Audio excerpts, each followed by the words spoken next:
Hello, ഇന്ന് നമ്മൾ ഉണ്ടാക്കുന്നത് ചക്ക വരട്ടി ചെയ്ത് വെച്ചിട്ടുള്ള ഒരു പായസമാണ് കേട്ടോ. അതിനുവേണ്ടി 2 നാളികേരത്തിൻ്റെ 1-ാം പാലും 2-ാം പാലും 3-ാം പാലും എടുത്ത് വെച്ചിട്ടുണ്ട്.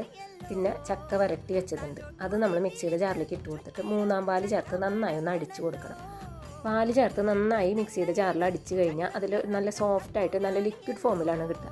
അത് നമുക്ക് എന്നിട്ട് ഉരുളി അടുപ്പത്ത് വെച്ചിട്ട് അതിലേക്ക് ഒഴിച്ചു കൊടുക്കാം.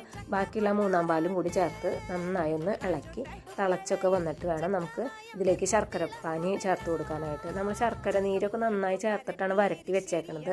ഇത് കഴിഞ്ഞ വർഷം വരട്ടി വെച്ചേക്കണതാണ്. നന്നായി നെയ്യും ഏലക്കായപ്പൊടിയും ശർക്കര നീരൊക്കെ ചേർത്ത് നല്ല മധുരത്തോടു കൂടി തന്നെയാണ് നമ്മൾ വരട്ടി വെച്ചേക്കണത്.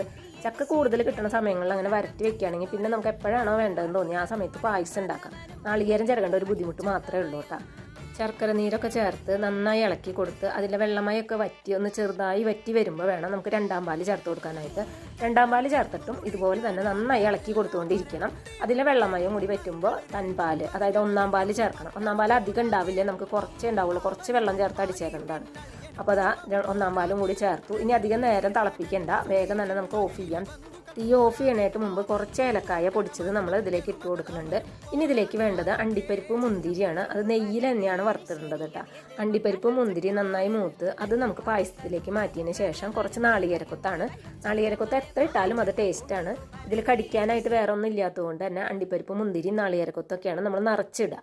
നാളികേരക്കൊത്ത് കൂടുതൽ ഇടുന്തോറും അതിൻ്റെ ടേസ്റ്റ് കൂടുതലാണ്. നന്നായി മൂപ്പിച്ച് അതും നമുക്ക് ഇതിലേക്ക് ഇട്ട് കൊടുത്തിട്ടുണ്ട്. ബാക്കിയുള്ള നെയ്യും അതിലേക്ക് ഒഴിച്ചിട്ടുണ്ട്.